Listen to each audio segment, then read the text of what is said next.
ಟಿವಿ9 ನ್ಯೂಸ್ಗೆ ಸ್ವಾಗತ. ನಾನು ಪ್ರತಿಮಾ ಭಟ್. ವಿಧಾನ ಪರಿಷತ್ ಚುನಾವಣೆಯಲ್ಲಿ ಅಡ್ಡಮತದಾನ ಆದಂತಹ ವಿಚಾರ ಈಗ ಆಣೆ ಪ್ರಮಾಣಕ್ಕೆ ತಿರುಗಿದೆ. ಬಿಜೆಪಿ ನಾಯಕರು ತಮ್ಮದೇ ಶಾಸಕರನ್ನ ಧರ್ಮಸ್ಥಳಕ್ಕೆ ಕರೆದೊಯ್ಯೋದಕ್ಕೆ ಸಜ್ಜಾಗಿದ್ದಾರೆ. ಮಂಜುನಾಥನ ಮುಂದೆ ಆಣೆ ಮಾಡಿಸೋದಕ್ಕೆ ತೀರ್ಮಾನಿಸಿದ್ದಾರೆ. ಈ ಕುರಿತ ಕಂಪ್ಲೀಟ್ ರಿಪೋರ್ಟ್ ಇಲ್ಲಿದೆ ನೋಡಿ.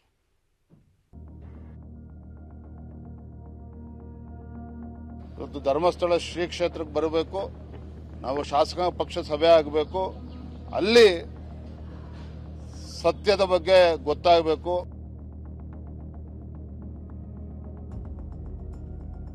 ನಮ್ಮ ಹಿರಿಯರ ಜೊತೆ ಎಲ್ಲ ಚರ್ಚೆ ಮಾಡಿ ಅದು ಯಾವಾಗ ಏನ್ ಮಾಡಬೇಕು ಅನ್ನೋದ್ರ ಬಗ್ಗೆ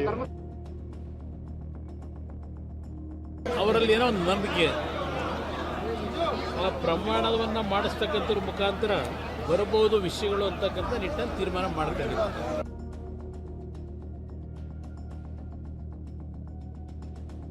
ಯಾವತ್ತೂ ನ್ಯಾಯಕ್ಕೆ ಜಯ ಇದೆ, ಆ ವಿಶ್ವಾಸ ನಮಗಿದೆ. ಸಿಡಿ ಗ್ಯಾಂಗ್ಗಳು ಯಾವುದೋ ಒಂದು ಇದನ್ನು ಮಾಡಿದ್ದಾರೆ ಅಂತಕ್ಕಂಥದ್ದು ಎಲ್ಲ ಒಂದು ಕಡೆ. ನಾವು ಧರ್ಮಸ್ಥಳ ಅಷ್ಟೇ ಅಲ್ಲ, ಇನ್ನು ಬೇರೆ ಯಾವ ದೇವರ ಮೇಲೆ ಆಣೆ ಮಾಡಬೇಕಂದ್ರೂ ಸಹಿತ ಅದಕ್ಕೆ ನಾನಂತೂ ಸಿದ್ಧ ಇದ್ದೀನಿ. ನಾನು ಪರಮೇಶ್ವರನ ಪರಮ ಭಕ್ತ ನಾನು, ಆಯ್ತಾ? ಸೊ ಹಂಗೆ ನಾನು ನಮ್ಮನ್ನು ಕಳಿಸ್ಕೊಂಡ್ರೆ 100% ಹೋಗ್ತೀನಿ.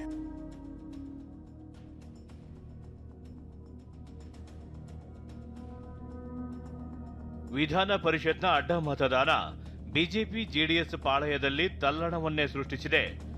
ಅದೆಷ್ಟರ ಮಟ್ಟಿಗೆ ಅಂದ್ರೆ ಫಲಿತಾಂಶ ಹೊರಬಿದ್ದು 3 ದಿನ ಕಳೆದರೂ ಯಾರು ಪಕ್ಷ ಹಾಕಿದ ಗೆರೆ ದಾಟಿದ್ದು ಅನ್ನೋ ಚರ್ಚೆ ನಡೆಯುತ್ತಿದೆ. ಈ ಕ್ರಾಸ್ ವೋಟಿಂಗ್ನ ಗುಟ್ಟು ಅಧಿಕೃತವಾಗಿ ಹೊರಬೀಳುವುದು ಅಸಾಧ್ಯ. ಹೀಗಾಗಿ ಕೇಸರಿ ಪಡೆಯ ನಾಯಕರು ಧರ್ಮಸ್ಥಳದ ಮಂಜುನಾಥ ಸ್ವಾಮಿ ಮೊರೆ ಹೋಗೋದಕ್ಕೆ ನಿರ್ಧರಿಸಿದ್ದಾರೆ. ಇವತ್ತು ಧರ್ಮಸ್ಥಳ ಶ್ರೀ ಕ್ಷೇತ್ರಕ್ಕೆ ಬರಬೇಕು, ನಾವು ಶಾಸಕಾಂಗ ಪಕ್ಷ ಸಭೆ ಆಗಬೇಕು, ಅಲ್ಲಿ ಸತ್ಯದ ಬಗ್ಗೆ ಗೊತ್ತಾಗಬೇಕು.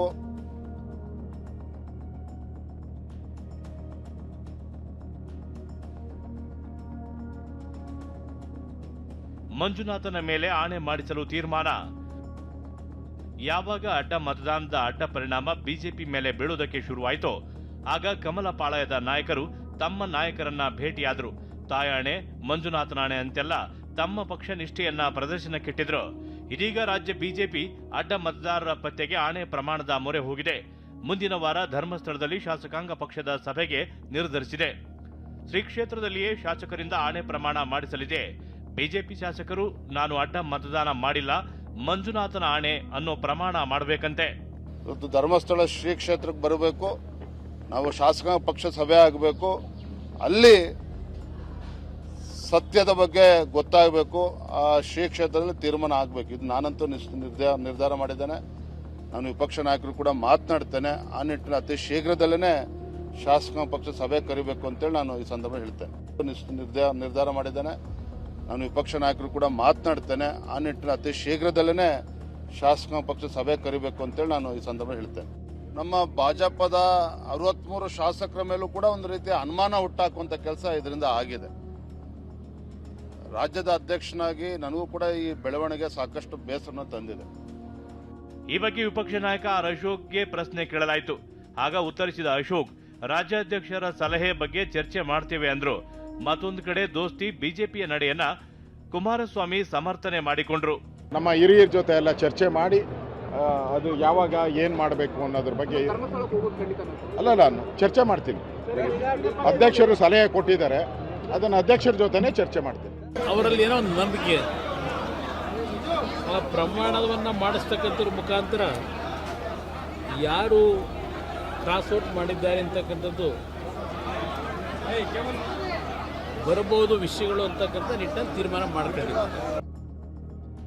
ಪಕ್ಷದ ನಿರ್ಧಾರ ಸ್ವಾಗತಿಸಿದ ಬಿಜೆಪಿ ಶಾಸಕರು ಇನ್ನು ವಿಜಯೇಂದ್ರ ನಿರ್ಧಾರಕ್ಕೆ ಉಳಿದ ನಾಯಕರು ಧ್ವನಿಗೂಡಿಸಿದ್ದಾರೆ. ಮಂಜುನಾಥ ಸ್ವಾಮಿ ಮುಂದೆ ಸುಳ್ಳು ಹೇಳೋಕೆ ಆಗಲ್ಲ, ಸತ್ಯ ಹೊರಬರುವುದು ಖಚಿತ ಅನ್ನೋ ವಿಶ್ವಾಸದಲ್ಲಿದ್ದಾರೆ. ಇದರಲ್ಲಿ ಯಾರು ತಪ್ಪು ಮಾಡಿದ್ದಾರೆ ಅವ್ರನ್ನ ಕಂಡು ಹಿಡಿಲಕ್ಕ ಧರ್ಮಸ್ಥಳದಲ್ಲಿ ಹೋಗಿ ಆಣೆ ಪ್ರಮಾಣ ವಚನ ಮಾಡಿದ್ರು ಕೂಡ ಏನು ತಪ್ಪೇನಿಲ್ಲ. ಅದರಲ್ಲಿ ಏನು ತಪ್ಪೈತಿ? ಅಧ್ಯಕ್ಷರು ನಮಗೆಲ್ಲರಿಗೂ ಅಧ್ಯಕ್ಷರು ಅವರು, ಹಾಗಾಗಿ ಅವ್ರು ತಿಳಿದುಕೊಂಡಂಥ ಏನು ಸ್ಟೆಪ್ಸ್ ಅದಾವು ಅದಕ್ಕೆ ನಾವೆಲ್ಲರೂ ಒಪ್ತೇವೆ. 100ಕ್ಕೆ 100 ಇನ್ನೊಂದು 5-6 ದಿನಗಳಲ್ಲಿ ಸತ್ಯಾಂಶ 90% ಸತ್ಯವಾಗಿ ಹೊರಗೆ ಬಂದೇ ಬರುತ್ತೆ. ಯಾವತ್ತೂ ನ್ಯಾಯಕ್ಕೆ ಜಯ ಇದೆ, ಆ ವಿಶ್ವಾಸ ನಮಗಿದೆ. ದೇವರು ಸರ್ ಇದು ಅಲ್ಲಿ ಏನೋ ಮಾಡಿರ್ಬೋದು, ಆದರೆ ಇಲ್ಲಿ ಬಚಾಯಿಸ್ಕೊಳಕ್ಕಾಗಲ್ಲ. ತಪ್ಪನ್ನು ಒಪ್ಕೊಳ್ಳೇಬೇಕು, ಒಪ್ಕೋತಾರೆ. ಅದಕ್ಕೆ ಮೊದಲೇ ರಾಜ್ಯಾಧ್ಯಕ್ಷರಿಗೆ ಹೋಗಿ ಹೇಳಿದ್ರು ಆಶ್ಚರ್ಯ ಇಲ್ಲ. ಇನ್ನು ಬಿಜೆಪಿಯ ಪರಿಸ್ಥಿತಿ ಅವ್ರನ್ನ ಬಿಟ್ಟ ಇವ್ರನ್ನ ಬಿಟ್ಟು ಯಾರು ಎನ್ನುವಂತಾಗಿದೆ. ಇರೋಬರೋ ಶಾಸಕರನ್ನ ಅನುಮಾನದ ದೃಷ್ಟಿಯಲ್ಲಿ ನೋಡುವಂತಾಗಿದೆ. ಹೀಗಾಗಿ ಅಡ್ಡ ಮತದಾನ ಮಾಡಿದ್ದಾರೆ ಅಂತ ಕೆಲ ಶಾಸಕರ ಹೆಸರು ಕೇಳಿ ಬರ್ತಿವೆ. ಆದ್ರೆ ಈ ಲೀಡರ್ಸ್ ಮಾತ್ರ ನಾನು ಆಣೆ ಪ್ರಮಾಣಕ್ಕೆ ಸಿದ್ಧ ಅಂತಿದ್ದಾರೆ. ಸಿಡಿ ಗ್ಯಾಂಗ್ಗಳು ಯಾವುದೋ ಒಂದು ಇದನ್ನು ಮಾಡಿದ್ದಾರೆ ಅಂತಕ್ಕಂಥದ್ದು ಎಲ್ಲ ಒಂದು ಕಡೆ ನನಗೆ ಅನುಮಾನ ಇದೆ. ನನಗಲ್ಲ, ಇಡೀ ಕ್ಷೇತ್ರದ ಜನತೆಗಿದೆ. ಮೊನ್ನೆ ಇದು ನಡೆದಂಥ ಸಂದರ್ಭದಲ್ಲಿ ವಿಧಾನದ ಶಕ್ತಿ ಭವನ ಅಂದರೆ ವಿಧಾನಸೌಧದ ಮುಂದೆ ಬಂದು ನಾನು ಈ ವಿಚಾರವನ್ನು ಪ್ರಸ್ತಾವನೆ ಮಾಡಿದ್ದೆ. ನಾನು ಪಕ್ಷದ ನಿಷ್ಠೆ, ಪ್ರಾಮಾಣಿಕತೆಗೆ, ಹಿಂದುತ್ವಕ್ಕೆ, ಸಂಘ ಪರಿವಾರಕ್ಕೆ ಒತ್ತು ಕೊಡ್ತಕ್ಕಂಥವನು. ನಾವು ಧರ್ಮಸ್ಥಳ ಅಷ್ಟೇ ಅಲ್ಲ, ಇನ್ನು ಬೇರೆ ಯಾವ ದೇವರ ಮೇಲೆ ಆಣೆ ಮಾಡಬೇಕಂದ್ರೂ ಸಹಿತ ಅದಕ್ಕೆ ನಾನಂತರೂ ಸಿದ್ಧ ಇದ್ದೀನಿ. ಅದರಲ್ಲಿ ಯಾವುದೇ ಸಂಶಯ ಬೇಡ. ಅವ್ರು ಯಾವತ್ತು ಕರೀತಾರೆ ಅವತ್ತು ಬಂದು ನಾನು ಪ್ರಮಾಣವನ್ನು ಮಾಡ್ತೀನಿ. ಅವರು ಕರೀತಾರೆ ಅಂತ ಹೇಳಿದ್ರೆ 100% ಹೋಗಿ ಬರ್ತೀನಿ. ಯಾಕಂದರೆ ನಾನು ಪರಮೇಶ್ವರನ ಪರಮ ಭಕ್ತ ನಾನು, ಆಯಿತಾ. ಸೊ ಹಂಗೆ ನಾನು ನಮ್ಮನ್ನು ಕಳಿಸ್ಕೊಂಡ್ರೆ 100% ಹೋಗ್ತೀನಿ. ತಪ್ಪೇನಿದೆ? ನನ್ನ ಈಶ್ವರನ ಇದು ಆಶೀರ್ವಾದ, ಹೋಗಿ ಬರ್ತೀನಿ, 100% ಹೋಗ್ತೀನಿ. ಇನ್ನು ಅಡ್ಡ ಮತದಾನ ಮಾಡಿದ್ಯಾರು ಅನ್ನೋ ಸತ್ಯ ಶೋಧನಾ ಸಮಿತಿಯ ಸಿಟಿ ರವಿ ಇನ್ನೆರಡು ದಿನದಲ್ಲಿ ಮಧ್ಯಂತರ ವರದಿ ನೀಡ್ತಾರಂತೆ. ಒಂದು ನಿಷ್ಕರ್ಷಕ್ಕೆ ಬರಬೇಕಾಗತ್ತೆ. ನಾವು ಅದರ ಸಾಂದರ್ಭಿಕ ಸಾಕ್ಷಿಗಳನ್ನು ಕಲೆ ಹಾಕೋ ಕೆಲಸ ಮಾಡ್ತಾ ಇದ್ದೀವಿ. ವೈಯಕ್ತಿಕವಾಗಿ ಮಾತುಕತೆನೂ ನಡೆಸ್ತಾ ಇದ್ದೀವಿ. ಆದರೆ ನಾವು ಒಂದೆರಡು ದಿನದೊಳಗಡೆ ಪ್ರಿಲಿಮಿನರಿ ರಿಪೋರ್ಟ್ ಕೊಡ್ತೀವಿ. ನಾವು ಪ್ರಾಥಮಿಕ ಹಂತದ ವರದಿನ ಕೊಡ್ತೀವಿ. ಈ ಉಳಿದಿದ್ದನ್ನು ನಮಗೆ ಸ್ವಲ್ಪ ನಾವು ಚರ್ಚೆ ನಡೆಸಿ ಆಮೇಲೆ ಒಂದು ನಿರ್ಣಯಕ್ಕೆ ಬರಬೇಕಾಗತ್ತೆ. ಈ ನಡುವೆ ಕನ್ನಡ ಪರ ಹೋರಾಟಗಾರ ವಾಟಾಳ್ ನಾಗರಾಜ್ ಅಡ್ಡ ಮತದಾನದ ಬೆಳವಣಿಗೆಗೆ ನಿಗಿ ಕೆಂಡವಾಗಿದ್ದಾರೆ. ಮೈಸೂರಿನ ಚಾಮರಾಜೇಂದ್ರ ವೃತ್ತದಲ್ಲಿ ಪ್ರತಿಭಟನೆ ನಡೆಸಿದರು. ಅಡ್ಡ ಮತದಾನಕ್ಕೆ ಬ್ಯೂರೋ ರಿಪೋರ್ಟ್ TV9.